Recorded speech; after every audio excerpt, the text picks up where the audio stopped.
Hello दोस्तों, welcome back to the channel. And आज मैं आपको एक्सप्लेन करने वाली हूँ एक बड़ा ही मज़ेदार सा चैप्टर नंबर 5 पॉवर्टी। बड़ा ही आसान सा चैप्टर है यार, बट आपको अटेंटिव एंड सीरियस रहना पड़ेगा। हम इस चैप्टर का शॉर्ट में लेकिन क्विक एंड प्रिसाइसली रिविज़न करने वाले हैं। तो चलिए अब स्टार्ट करते हैं। किसका वेट करें, हाँ स्टार्ट करते हैं ना।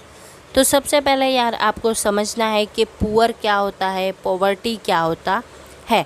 सो uh situation where major portion of population cannot even satisfy their minimum requirements are said poor and that situation is called poverty। बड़ा ही सिंपल है। वो लोग जो अपनी मिनिमम रिक्वायरमेंट्स भी नहीं पूरी कर पाते हैं, जैसे कि फूड, क्लोथिंग, शेल्टर, वो लोग गरीब कहलाते हैं। जो लोग सही तरह का खाना नहीं खा पाते, जिनके पास सही तरह के कपड़े नहीं हैं, अच्छा घर नहीं है, यार वो लोग गरीब हैं। और उस सिचुएशन को हम कहते हैं पॉवर्टी। क्लियर है जी? बिल्कुल क्लियर है। अब हम देखते हैं पॉवर्टी। देखिए दो हिस्सों में बटा हुआ है। पहला है इनकम पॉवर्टी, दूसरा है नॉन इनकम पॉवर्टी।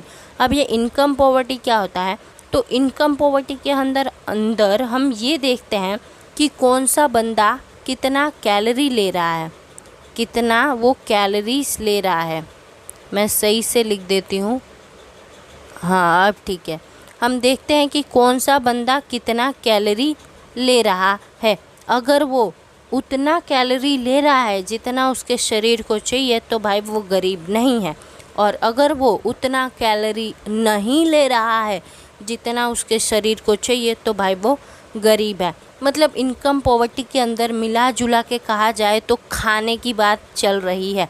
भरपेट खाना खाए तो तुम गरीब नहीं हो, भरपेट खाना तुमको नहीं मिल रहा है तो तुम गरीब हो। तो यार यहाँ पर सिर्फ एक ही चीज़ के बारे में हम बात कर रहे हैं, वो है फूड। लेकिन एक्चुअल में ऐसा नहीं होता है, और भी बहुत सारी चीज़ें होती हैं। जैसे कि अब खाना तो है ठीक है, लेकिन साथ में कपड़ा हो गया, घर हो गया। भाई जिसके पास घर नहीं है, जो बेघर है, क्या वो गरीब नहीं है? जिसके पास कपड़े नहीं है पहनने के लिए, क्या वो गरीब नहीं है? तो इसीलिए इनकम पॉवर्टी उतना ज़्यादा इफ़ेक्टिव नहीं रहा पॉवर्टी को नापने में, क्योंकि यहाँ पर सिर्फ एक ही चीज़ की बात करी जा रही थी। फिर दोस्त आया नॉन इनकम पॉवर्टी, और इसके अंदर बहुत सारी चीज़ों को इंक्लूड किया गया। फूड, क्लोथिंग, शेल्टर, बाद में education, good standard of living, मतलब ऐसे भी बहुत सारी चीज़ों को इंक्लूड किया गया। तो इसकी मदद से हम पॉवर्टी को नापते हैं, ठीक है। अब देखिए, अब हम समझते हैं नेचर ऑफ पॉवर्टी। पॉवर्टी का क्या नेचर है? तो सबसे पहला है एब्सोल्यूट पॉवर्टी। एब्सोल्यूट पॉवर्टी क्या होता है? देखो पहले ये देखो second point, people are not able to satisfy minimum basic needs and service. वो लोग जो अपनी मिनिमम बेसिक नीड्स और सर्विस भी नहीं उनको मिल पा रहा है, लाइक वो अपनी जो उनकी मिनिमम रिक्वायरमेंट्स हैं, फूड की, क्लोथिंग की, शेल्टर की, अगर उनको वो सब भी नहीं मिल रहा है ना यार, तो वो एब्सोल्यूट पॉवर्टी के अंदर आते हैं। मतलब जो सबसे गरीब लोग हैं ना, वो एब्सोल्यूट पॉवर्टी के अंदर आते हैं। इसीलिए हम इसको कंप्लीट पॉवर्टी भी कहते हैं। एब्सोल्यूट पॉवर्टी के अंदर कौन से टाइप के गरीब लोग आते हैं? जो एकदम ही गरीब हैं, जिनको खाना, कपड़ा, मकान ये सब भी नहीं मिलता है, समझे? तो इसको हम कहते हैं एब्सोल्यूट पॉवर्टी। वाइल ये रिलेटिव पॉवर्टी क्या होता है? तो इसमें पहले आप ये एग्जाम्पल समझिए। देखिए मैंने यहाँ लिखा है ग्रुप 1, ग्रुप 2, ग्रुप 3, और उनका मैंने यहाँ पर इनकम लिख दिया है। तो ग्रुप 1 कमाता है 10,000, ग्रुप 2 महीने का कमा लेता है 20,000, ग्रुप 3 कमा लेता है 30,000। अब अगर बात करें तो इसमें ये जो ग्रुप 3 ये सबसे ज़्यादा अमीर है। और अगर बात करें ग्रुप 2 की, तो ये ग्रुप 3 से गरीब है ना, क्योंकि ये 10,000 कम कमा रहा है। तो ग्रुप 2 क्या है? ग्रुप 3 से गरीब है। अगर बात करें ग्रुप 1 की, तो ये इन दोनों से गरीब है ना। ग्रुप 2 से तो गरीब है ही, ग्रुप 3 से भी गरीब है। मतलब ये सबसे ज़्यादा गरीब है, ये सबसे ज़्यादा अमीर है, और ये भाई साहब तो बीच में ही पिस रहे हैं। तो इससे अपने को क्या पता चला? इस टेबल से हमको ये पता चला कि कितनी इनकम इनइक्वालिटी है हमारी सोसाइटी में। देख रहे हो, एक जन 10,000 कमा रहे तो एक जन 30,000 कमा रहे। तो रिलेटिव पॉवर्टी की मदद से हमको पता चलता है कि हमारी सोसाइटी में कितना इनकम इनइक्वालिटी है। सही है, पता चला ना? हाँ, एकदम पता चल गया। अब देखिए आप किस तरह से रिलेटिव पॉवर्टी को नाप सकते हो। ये बहुत इम्पोर्टेंट है शॉर्ट सम्स के लिए, सम्स नहीं सॉरी शॉर्ट क्वेश्चंस के लिए। मैं सम्स बोल रही हूँ, एक्चुअली स्टेट्स चल रहा है मेरे दिमाग में, इसलिए मैंने सम बोल दिया। तो आप किस तरह से रिलेटिव पॉवर्टी को मेजर कर सकते हो? तो आप इनकम ग्रुप बना सकते हो, जैसे मैंने यहाँ पे बनाया है। अब मैंने ये इनकम ग्रुप बनाया तभी तो मुझे पता चला ना कि ग्रुप 1 सबसे ज़्यादा गरीब है एंड ग्रुप 2 थोड़ा सा अमीर है लेकिन ग्रुप 3 से गरीब है एंड ग्रुप 3 तो सबसे ज़्यादा अमीर है। तो मैंने इनकम ग्रुप बनाया पॉवर्टी को नापने के लिए। तो आपको भी अगर रिलेटिव पॉवर्टी को नापना है तो आप इनकम ग्रुप बना सकते हैं, नहीं तो लॉरेंस कर्व बना सकते हैं या फिर गिनी कोएफिशिएंट का इस्तेमाल कर सकते हैं। ये 3 चीज़ आप याद रखिएगा, बहुत इम्पोर्टेंट है, शॉर्ट क्वेश्चन में आता ही आता है, 1 मार्कर के लिए ये बहुत इम्पोर्टेंट है। क्लियर? अब बढ़ते हैं आगे। अब हम देख लेते हैं कॉजेस ऑफ पॉवर्टी, यानी इतनी ज़्यादा गरीबी क्यों है, क्या कारण है। तो सबसे पहले देखिए कुछ हिस्टोरिकल रीजंस है जिसकी वजह से गरीबी बहुत ज़्यादा बढ़ गई हमारे भारत में। पहले हमारा जो भारत था वो बहुत अमीर था, इसे सोने की चिड़िया भी कहा जाता था। लेकिन यार फिर फ्रेंच लोग आए, डच लोग आए, okay it's all right, French और डच आए, हमको कोई दिक्कत नहीं है, उन्होंने भी हमको बर्बाद किया, लेकिन ठीक है। लेकिन जब ब्रिटिशर्स आए तो उन्होंने तो एकदम धमाल ही मचा दिया। सबसे पहले उन्होंने हमारे एग्रीकल्चर सिस्टम को एकदम डिस्ट्रॉयड करके रख दिया, बर्बाद करके रख दिया। उन्होंने बहुत सारे ऐसे सिस्टम्स किए, जैसे कि ज़मींदारी सिस्टम हो गया, टेनेंसी सिस्टम हो गया, ऐसे ऐसे सिस्टम्स करे ना जिसकी वजह से हमारा एग्रीकल्चर सिस्टम पूरा का पूरा रूइंड हो गया, बर्बाद हो गया। आफ्टर दैट उन्होंने हमारे बिज़नेस को भी नहीं छोड़ा, हमारे ट्रेड्स को भी नहीं छोड़ा, हमारे बिजनेस मैन्स एकदम रोड पर आ गए, ट्रेडर्स रोड पे आ गए। तो यार ये एक मुख्य कारण है जिसकी वजह से गरीबी का जन्म हुआ और आज तक गरीबी चली आ रही है।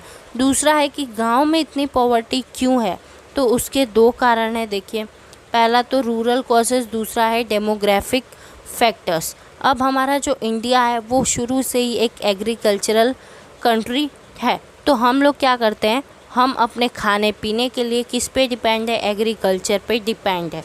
अब क्या है, गांव में क्या होता है, हमारे पास अच्छा टेक्नोलॉजी होता नहीं है, हमारे पास इरिगेशन सिस्टम होता नहीं है, तो हम किस पे डिपेंड होते हैं, मॉनसून पे डिपेंड होते हैं कि बारिश होगा तब एग्रीकल्चर होगा। लेकिन बारिश होगा कि नहीं होगा ये हम कैसे कह सकते हैं। तो भाई इसकी वजह से भी एक मुख्य कारण हुआ गरीबी को बढ़ावा देने का, क्योंकि यार बारिश हमेशा नहीं होगी, अनसर्टेनिटी बनी रहती थी। तो ये अनसर्टेनिटी ऑफ मॉनसून ये एक बड़ा कारण रहा जिसकी वजह से गरीबी बढ़ी। अब बारिश ही नहीं होगी तो एग्रीकल्चर नहीं होगा, एंड एग्रीकल्चर नहीं होगा तो भाई लोग खाएंगे पिएंगे क्या, बेचेंगे क्या, तो इसकी वजह से गरीबी बढ़ी। दूसरा है डेमोग्राफिक फैक्टर्स। तो देखिए क्या हुआ, जब हमारा देश आज़ाद हो गया उसके बाद क्या हुआ, डेथ रेट एकदम नीचे गिर गया, मतलब डेथ रेट एकदम सही हो गया, लोग मरने मतलब लोगों का मरना एकदम कम हो गया, लोग मर ही नहीं रहे थे क्योंकि हमारी मेडिकल फैसिलिटीज़ बहुत ही शानदार हो गई, तो लोग अब मर ही नहीं रहे हैं, उनका जो डेथ रेट है वो बहुत नीचे गिर गया। लेकिन यार हमारा जो बर्थ रेट है वो कम नहीं हुआ, बर्थ रेट बढ़ता गया। सिंपल सी भाषा में बोलूँ तो लोग मर नहीं रहे हैं एंड बच्चों का जन्म होता जा रहा है, होता जा रहा है, होता जा रहा है।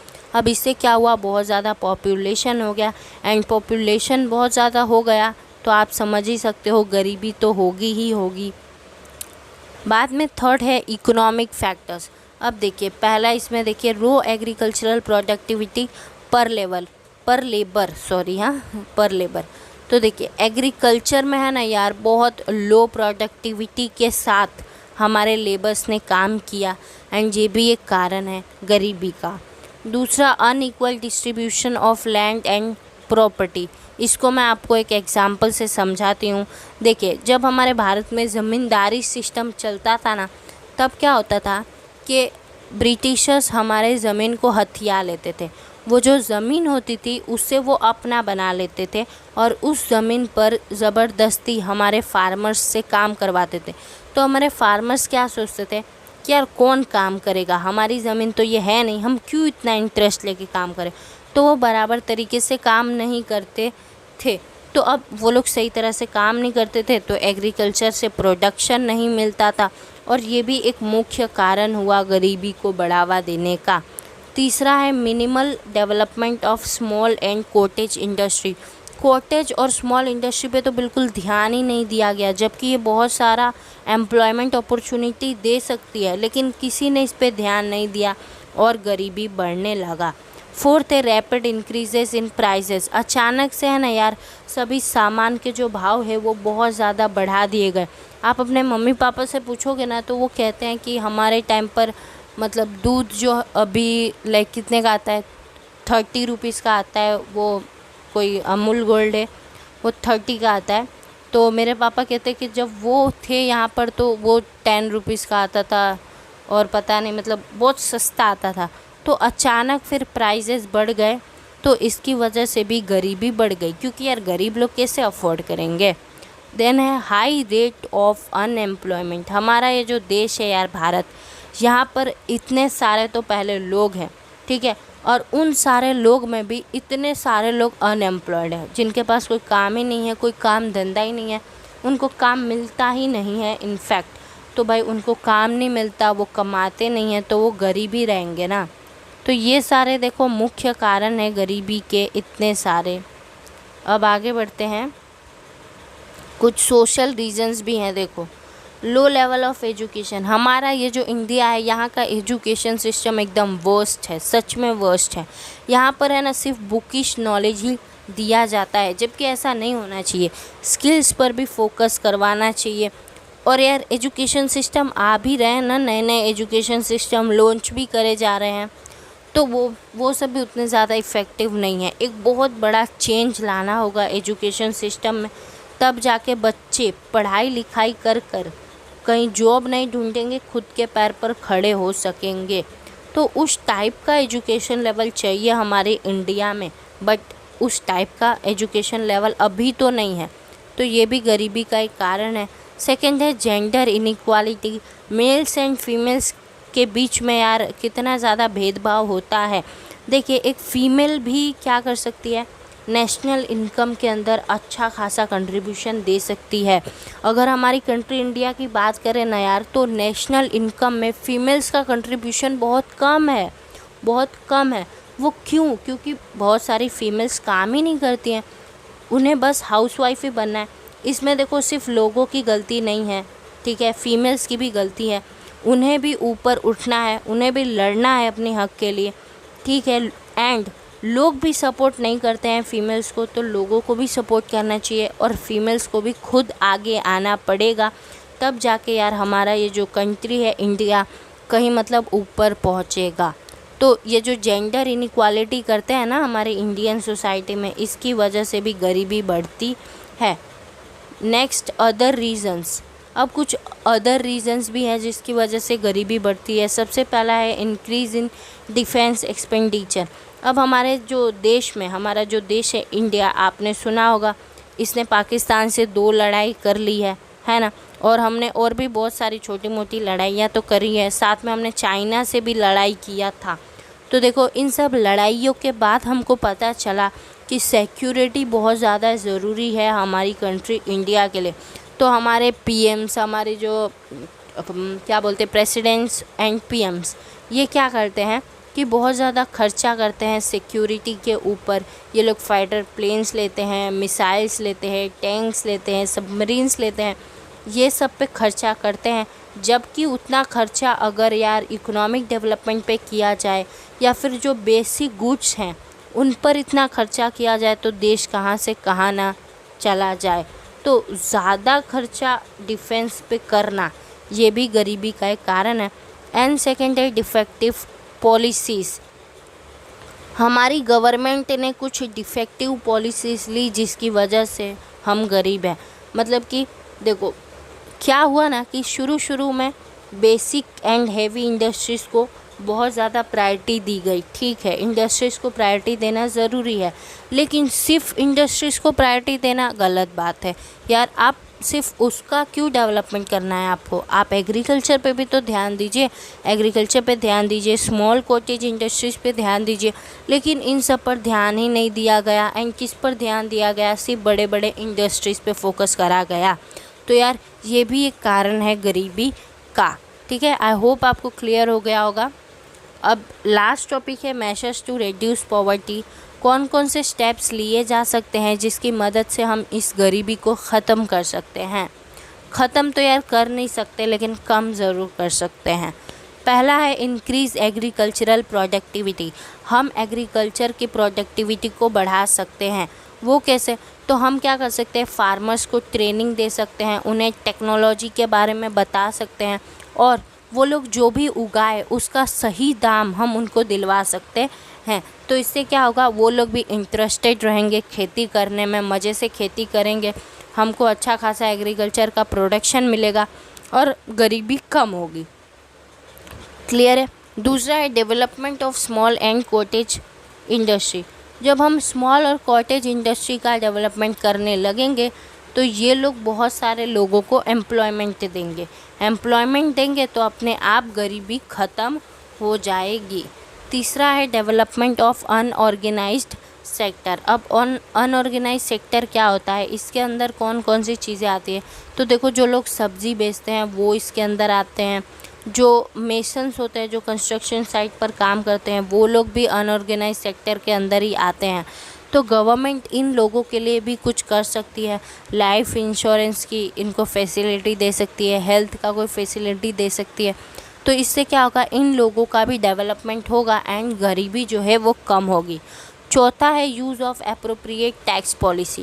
देखो, हमारी गवर्नमेंट को क्या करना चाहिए कि जो अमीर लोग हैं उनसे ज़्यादा टैक्स लेना चाहिए और जो गरीब लोग हैं उनसे कम टैक्स लेना चाहिए। और अमीरों से उन्होंने जो ज़्यादा टैक्स लिया है उससे हमारे देश के डेवलपमेंट के लिए यूज़ करना चाहिए। तो इससे क्या होगा, गरीबी कम हो ही जाएगा। पांचवा है rise in human capital investment. हमारी कंट्री इंडिया में हमको किस चीज़ पर फोकस करना चाहिए? स्किल डेवलपमेंट पे फोकस करना चाहिए। हमें ये सोचना चाहिए कि यार किस तरह से हम अपने वर्कर्स की प्रोडक्टिविटी बढ़ाएं। तो जब हम ये सब करेंगे तो ऑफ कोर्स गरीबी ख़त्म हो जाएगी, कम हो जाएगी।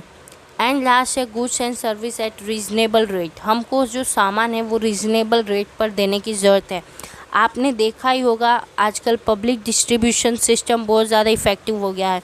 जो गांव में जो लोग जिनके पास राशन कार्ड होता है उनको बड़े ही गांव में ही क्यों, शहरों में भी जिनके पास राशन कार्ड होता है ना, उनको बड़े ही सस्ते में सब कुछ मिल जाता है। 2 रुपये किलो का गेहूँ मिल जाता है, 3 रुपये किलो का चावल मिल जाता है, मतलब बड़ा ही सस्ता उनको सब कुछ मिल जाता है। तो ये अच्छी बात है, गरीबों के लिए ये बहुत अच्छी बात है और इससे भी गरीबी कम होती है।